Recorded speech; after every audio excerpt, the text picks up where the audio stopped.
በአውሮፓ ሻምፒዮንስ ሊግ መርሃ ግብር ሪያል ማድሪድ ከቤኔፊካ ባደረጉት ጨዋታ የዘረኝነት ጥቃት የደረሰበት ቪኒሺየስ ጁኒየር በእግር ኳስ በጣም አሳዛኝ ከሚባሉ ጨዋቾች መካከል አንዱ ልንለው እንችላለን። ምክንያቱም እጅግ በጣም በሚያሳዝን መልኩ በአውሮፓ እግር ኳስ በዚህ ሰዓት ላይ እያንዳንዱ ሳምንቶች የዘረኝነት ጥቃት ይደርሱበታል የሚል ስጋቶችም ጭምር የሚነሱበት አይነት ተጫዋች መሆን ጀምሯል። በ20 አጋጣሚዎች እስካሁን ድረስ ብቻ ባሉት የእግር ኳስ ኬሪየሩ የተጫዋች የዘረኝነት ጥቃት ተፈጽሞበታል። ይሄ በፍጹም በጣም ዘምነናል በሚሉ የምዕራቡ ዓለም ነጮች የሚያደርጉት እጅግ አሳፋሪ ከሚባሉ ስራዎች መካከል በትልቁ የሚነሳ ነው። እኔ አንዳንዴ እንዴት ነው የሰው ልጅ በዚህ ልክ የሚያዩት የሚል ጥያቄም ጭምር ይነሳብኛል።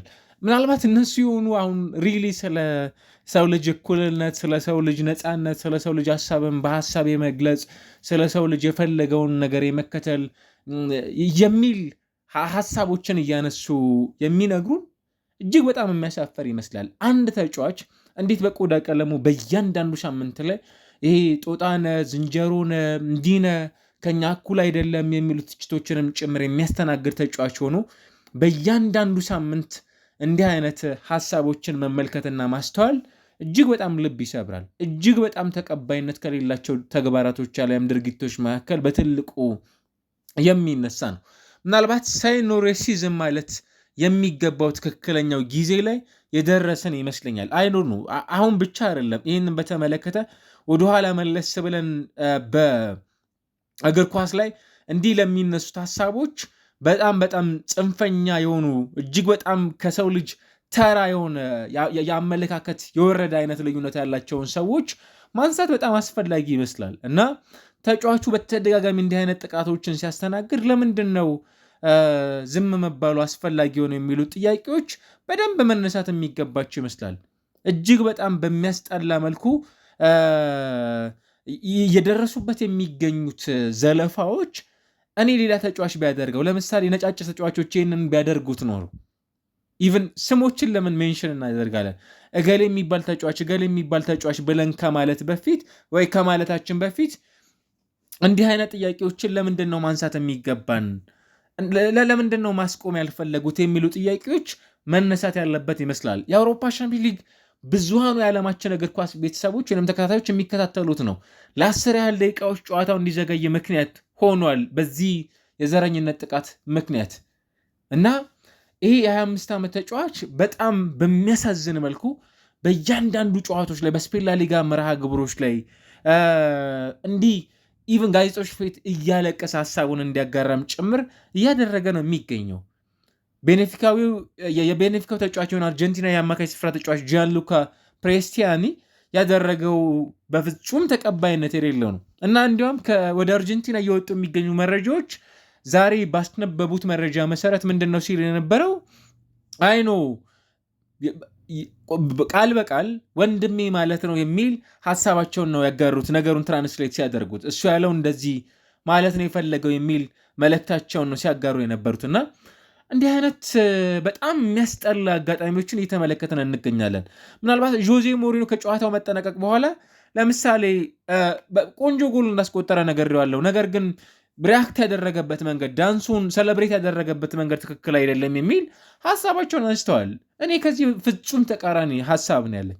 እንዲህ ምን አገባቸው እሱ በየትኛውም መልኩ ሀሳቡን ቢገልጽ ቢደንስ ሌሎች ተጫዋቾችን ያደርጉ የለው ወይ? ለምንድን ነው በዛ መልኩ ሌሎች ተጫዋቾች ትሪት የማይደረጉ ታዲያ?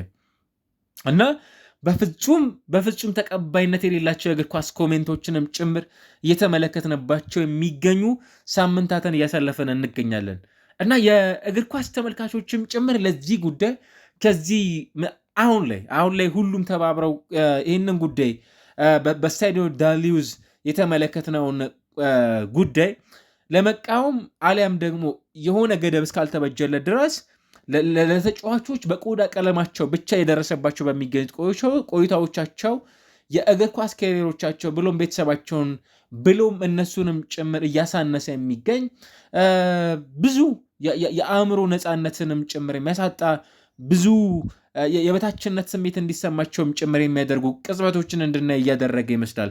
ካምፕኑ ላይ 2021 ኤል ክላሲኮ በተደረገበት ጨዋታ ላይ እንዲህ አይነት ዘረኝነቶች ነበሩ።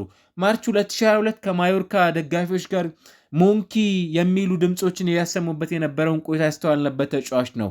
በተመሳሳይ በጣም በሚያስጠላ መልኩ በርካታ የሚባሉ ተጫዋቾች በዚህ ረገድ ደግሞ በፍጹም ትችቶች ሲደርስባቸው የነበሩ ተጫዋቾችን ደግሞ እናስታውሳለን። ለምሳሌ ዳንኤል ቬዝ ሙዝ ተወርውሮበት ሙዝ አንስቶ ሲበል የተመለከትንበት አጋጣሚ ነበር። የዛን ወቅት በጣም በርካታ የሚባሉ ተጫዋቾች ተጫዋቹን ለማገዝ ሙዞችን ይዘው ወደ ስቴዲየም ሲገቡ ሙዞችን ልጠው ሲበሉ በፍጹም እየተደረጉት የሚገኙት ተግባራቶች ትክክል እንዳልሆኑም ጭምር የሚነሱባቸውን አጋጣሚዎች ስናነሳ ነበረ። የተመለከትንባቸውም አጋጣሚዎች ነበሩ። ነገር ግን አሁን ላይ የተመለከትናቸው የሚገኙት ቆይታዎች ፍጹም የሆነ መስመር የሳቱ መሆናቸውን የተመለከትን ነው። ፍጹም መስመር የሳቱ በማድሪድ የ8 ዓመት ቆይታን ሲያሳልፍም ጭምር ተመሳሳይ አይነት የዘረኝነት ጥቃቶችን ተጫዋቹ እያሳለፈ ነው። እንዴት ነው ሌላ ተጫዋች ቢሆን ይህንን ጉዳይ ትሪት የሚያደርጉት? እና ተጫዋቾቹ ስለምንድን ነው አሊያም ይህንን እያደረጉ የሚገኙ ሰዎች ሙሉ ለሙሉ ከእግር ኳስ ባን መደረግ ካለባቸው መደረግ ይኖርባቸዋል።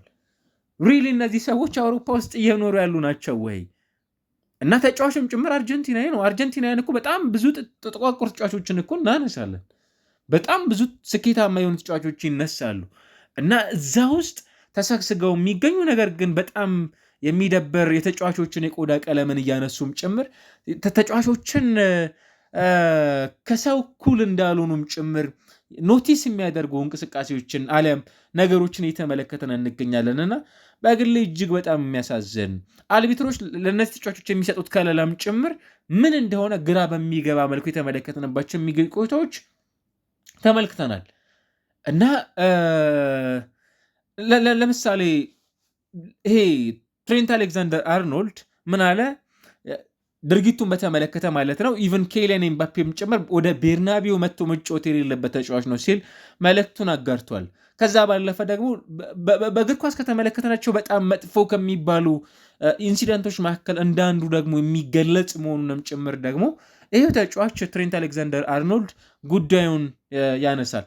እርግጥ ነው ዩኤፋ ቀጣይ ተጫዋቹን በተመለከተ ከዲሲፕሊን ስላለፈ ተጫዋቹን እንደሚቀጣው ኤክስፔክት ይደረጋል።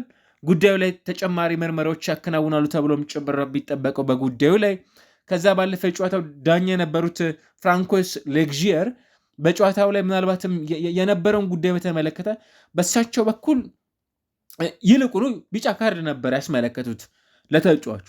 ጥፋት የተሰራበት ተጫዋች እሱ ነው።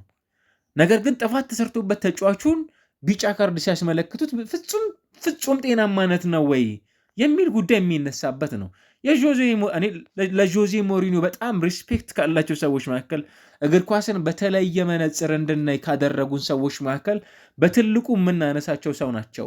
በጣም ድንቅ የሚባሉ ሰው እግር ኳስን ብዙዎቻችን ስለማጥቃት እናወራ ይሆናል እንጂ በመከላከል ፕላስ የሳቸውን ቡድን በማጥቃት ሌላ ብዙ አይነት ተአምሮችን የሰሩ ሰው ናቸው። ሲቪያቸውም ያንን ያሳያል። ፖርቶ፣ ቼልሲ፣ ሪያል ማድሪድ፣ አሁን የተመለከትነው የሚገኙ ቤኔፊካ፣ ማንቸስተር ዩናይትድ፣ ቶተንሃም፣ ሮማ ይህንን አስመልክተውናል። ዳግም ቼልሲም ጭምር ተመልሰው እና በእነዚህ ሁሉ ቆይታዎቻቸው የጆዜ ሞሪኖ የእግር ኳስ ካሪየር በጣም በቀላሉ የምታብጠለጥሉት አይደለም። ነገር ግን እዚህኛው ጉዳይ ላይ ወይም እዚህኛው ኢንሲደንት ላይ የሰጡት ኮሜንት በግል በፍጹም ተቀባይነት ያለው ነው ለማለት እቸገራለሁ እና ቪኒሺየስ ጁኒየር ከዚህም የተሻለ ከለላዎች ሊደረጉለት የሚገኝ ተጫዋች መሆኑን የሚገባ ይመስለኛል እና በጣም በሚያሳዝን መልኩ ምናልባት ቪኒሺየስ ጁኒየር በዚህ ሰዓት ላይ በቆዳ ቀለሙ እየደረሰበት የሚገኘው ጉዳይ ተቀባይነት የሌለው ብቻ ሳይሆን የአንድን ተጫዋች ክብረ ነክ የሆኑ ጉዳዮችን እየተመለከትንበት የሚገኝ ቆይታ ይመስለኛልና ምናልባት ለቪኒ ብቻ አይደለም ቀጣይ በሚደረጉት እንዲህ አይነት መሰል ድርጊቶች ላይ ምን አይነት ቅጣቶች መወሰድ አለባቸው የሚሉትንም ጭምር ጉዳዮች ላይ መደረስ የሚገባው ጊዜ ይመስለኛል በግሌ የተመለከትናቸው በሚገኙት ቆይታዎች። ምክንያቱም ይሄ ካልሆነ ተጫዋቾች ስቲል ስለ ዘረኝነት የሚኖራቸው አዌርነስ ተጫዋቾችን ከመስደብ ተጫዋቾችን ከመናገር ተጫዋቾችን ከማብጠልጠል ያለፈ ምንም የሚፈጥሩት ነገር ያለ አይመስለኝም እና በጣም በሚያሳዝን መልኩ ነገሮች በጥሩ ባልሆነ መልኩ እየተመለከተን እንገኛለን እና እንደ ቪኒሺየስ ጁኒየር ላለ ተጫዋች በጣም ልብ የሚሰበር ምናልባት እሱ ብቻ ሲያደርጋቸው ነገሮች በዚህ ልክ ሲገኑ የተመለከትናቸው የሚገኙ ጉዳዮች በደንብ እያስተዋልን እንገኛለን እና አይ ዶንት ኖ ቀጣይ ምን አይነት ውሳኔ ሊወሰን ይችላል የሚሉት ጉዳዮች በጣም የሚጠበቁ ናቸው በግሌና እኔ ከእግር ኳስ ሜዳም ጭምር ሊታገዱ የሚገቡ ተጫዋቾች እንዳሉ ነው የሚሰማኝ በዚህ ጉዳይ በፍጹም ኤክስኪውዝ ተሰጥቷቸው አይ ስሜታዊ ሆነው ነው በሚል ሊታለፉ የሚገቡ ተጫዋቾች አሉ ብዬ አላሰበም እና በጣም አሳፋሪ ከሆኑ ድርጊቶች መካከል አንዱ ነበር ማለት ይቻላል።